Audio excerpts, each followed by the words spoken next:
Hi, this is Justin from Sonic Scoop coming at you from Joe Lambert Mastering. Today I'm wearing my Yuri 1176 t-shirt because we're going to talk about one of my favorite things to do and one of the trickiest things to do for people who are just starting out, and that is setting compressors. And we're going to give extra attention today to the idea of setting your attack and release parameters.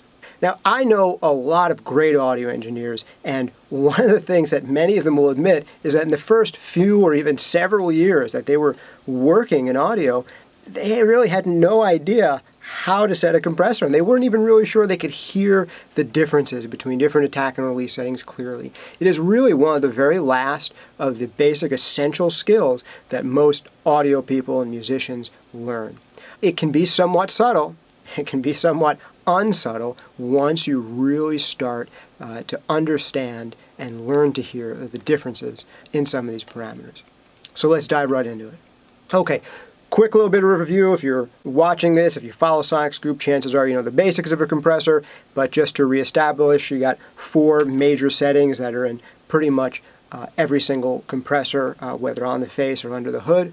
Those are your threshold control, right? That's the point at which your compressor is going to kick in. If signal gets as high as the threshold, that's when the compressor will start turning things down. Then you got your ratio, and that's how much the compressor compresses. So if you've got a really high ratio, which we'd often call a limiter, say 10 to 1 or infinity to 1, if you have a really, really high ratio, that means that once a signal gets to the threshold, man, it's not going any further. It is just stopping right there. Now, if you have a lower ratio, 2 to 1, 3 to 1, that kind of thing, what's going to happen is that there'll be a little bit of give. So once your signal gets past the threshold, maybe there'll be a little bit of give and the compressor will allow it to get a bit above that threshold. So that stuff's pretty straightforward. And then you have your attack and release settings. And basically the attack controls how quickly the compressor kicks in, and the release is how quickly the compressor lets go. And these can have a dramatic effect on kind of the envelope and the shape of your sound. And you can do a lot of tonal control by playing around with the attack and release settings. It can be very subtle or it can be really dramatic. But you have to know what you're listening for to really set these things with kind of maximum effectiveness.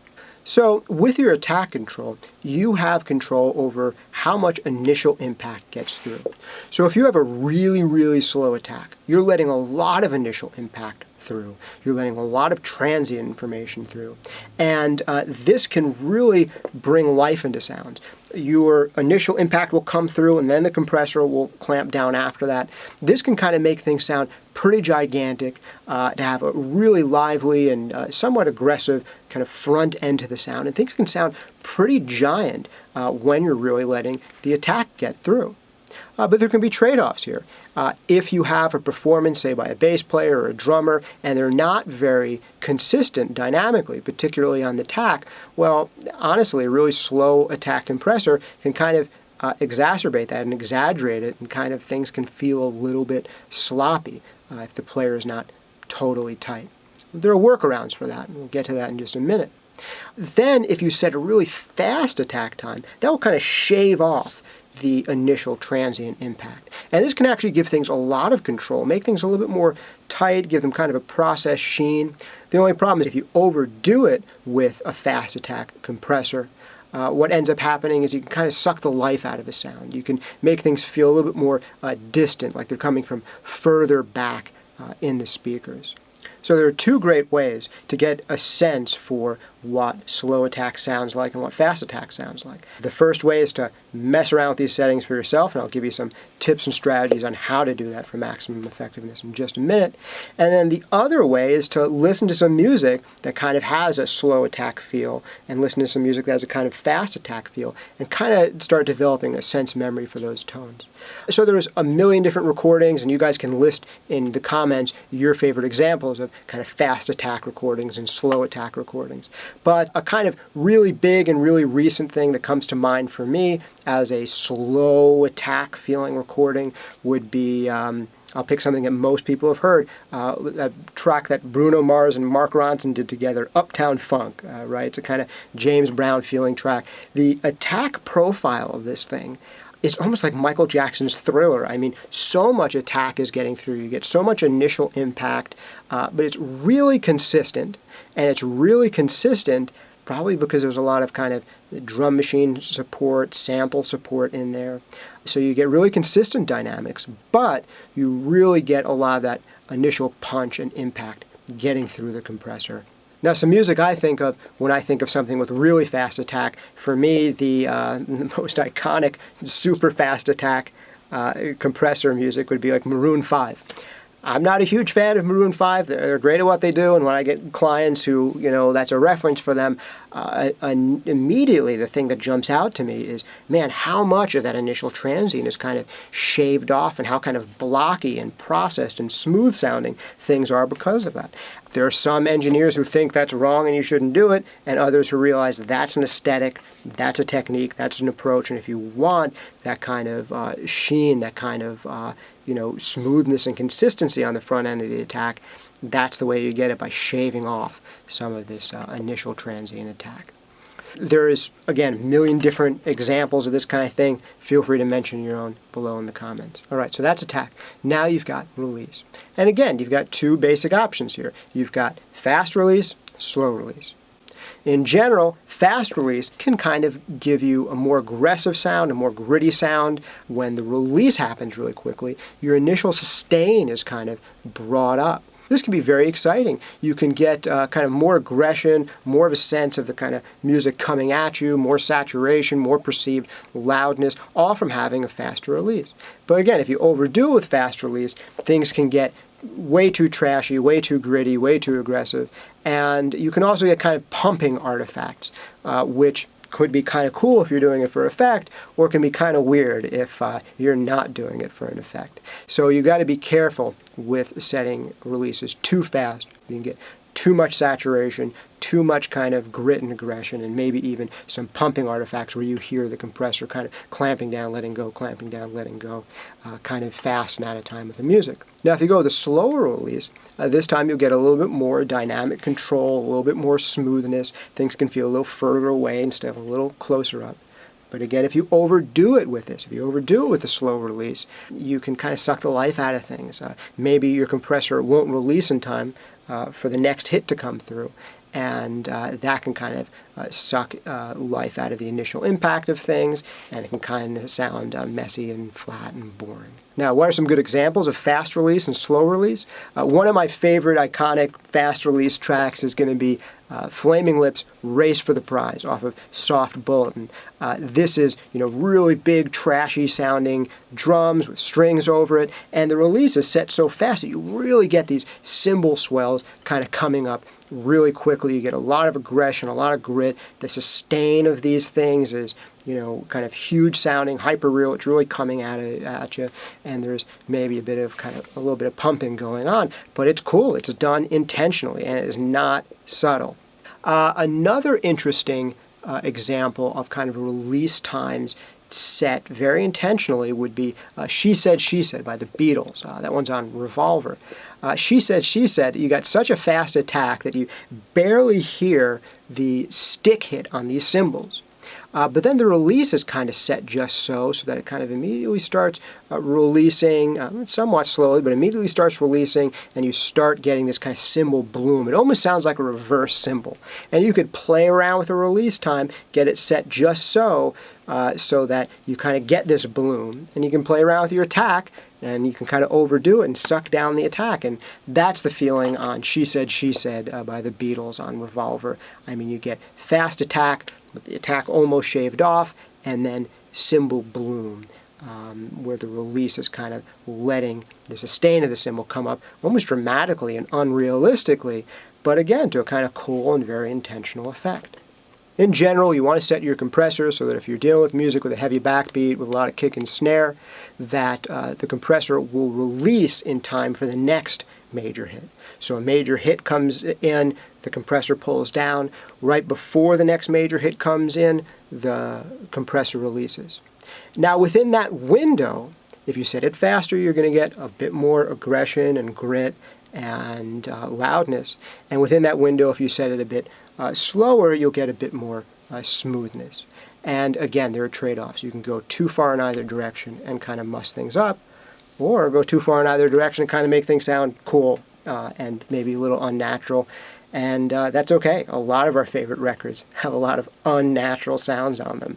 So if you want to play around with this stuff for yourself, I'm really going to recommend getting some tracks open. You can take a full track, ideally not mastered, that has a fairly heavy backbeat, and play around with these settings on it.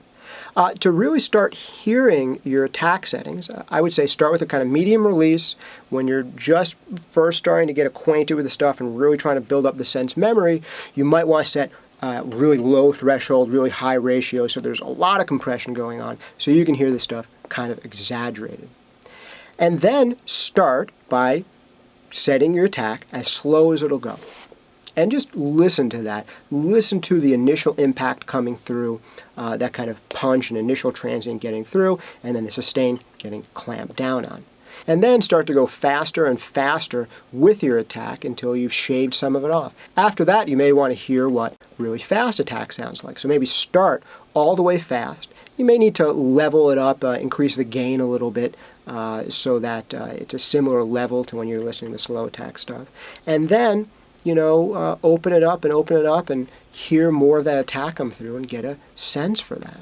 You can do similar things when you're really starting to develop a sense memory for what the release settings sound like. So in doing this, I might start with a really fast attack, doing a lot of compression, and then set a really, really fast release. And hear that kind of pumping, that breathing, that sustain, kind of getting pulled up, that extra aggression and grit, and then go slower and slower and slower until you start to hear things smooth out a little bit. All right, now when you're setting compressors on your own music, whether it's on your mix bus or whether it's an individual instrument, to set your attack and release settings, I recommend first thinking, okay, if I had to make the transients, the initial impact, more pronounced, more punchy, more hit you in the face, or more smooth, more processed with a little bit more sheen, a little bit more control. If I had to err in one direction or the other, which direction would I err in? You should always kind of have that in mind when you're pulling up a compressor. I'm going to end up softening the attack or accentuating the attack, so be purposeful about it. Be intentional about it. Think to yourself, if I had to err to either more attack or less attack, which would I want? And then go for it. So if you say, if I had to err towards one side or the other, I would err towards having there be more attack.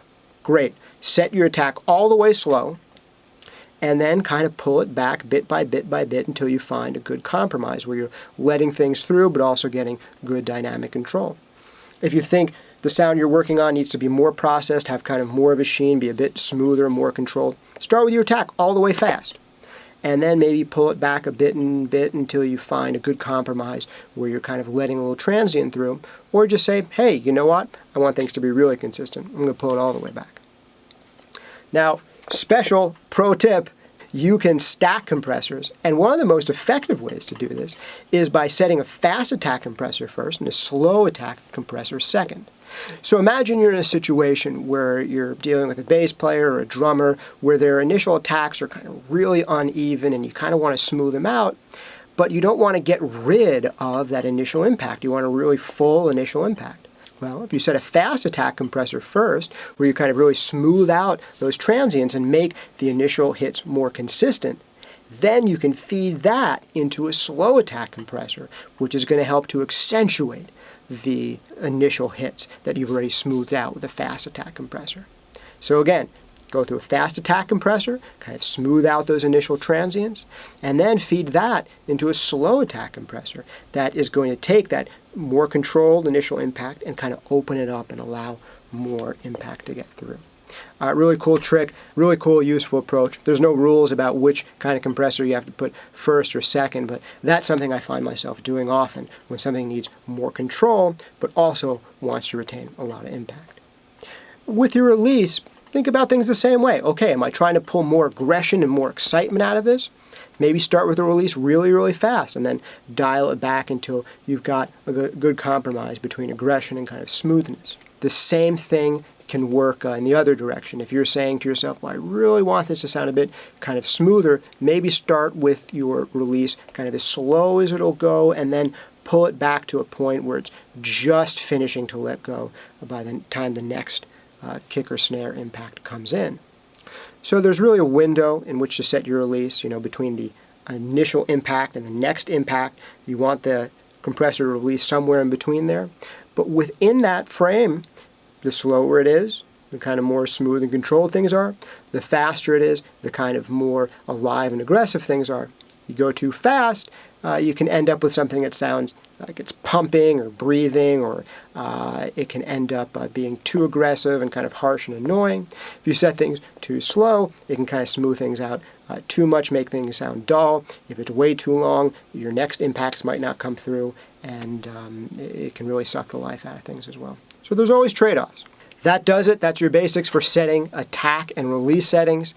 Don't be mad at yourself if you can't really get a handle on hearing this stuff in the beginning. Like I said, there's a lot of great, multi-platinum engineers out there who happily admit that for the first several years of doing what they were doing, they weren't really sure what they were doing with a compressor.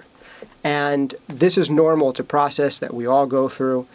There were definitely times in my life where I wasn't sure I could hear this stuff, and I kind of thought I had to, fake it. And now, I hear something and I immediately think about the attack and release profile on this track, which is very silly and nerdy, and I can't stop doing it now.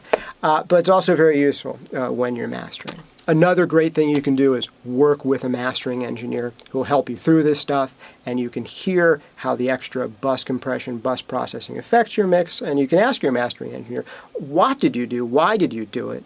What did you think it needed, and why did you choose the parameters you did? And, often enough, I'll pull back up my notes and I'll say, oh, I remember what this sounded like when it first came to me. I remember feeling like the attack was a little tick-tacky and it wanted to be a little smoother and fuller, so I kind of put it through a fast attack compressor. Or I might say, I really need to bring out some of the initial impact, some of the articulation. So I said a really slow attack compressor. Or I might have said I need a little bit of both. I did kind of two stages, one really fast going into a really slow. But these are just additional colors in your palette as an audio engineer. And really mastering compression is one of the last steps, but also one of the things that separates the kind of good enoughs from the really greats. So I hope this is something you spend a lot of time on.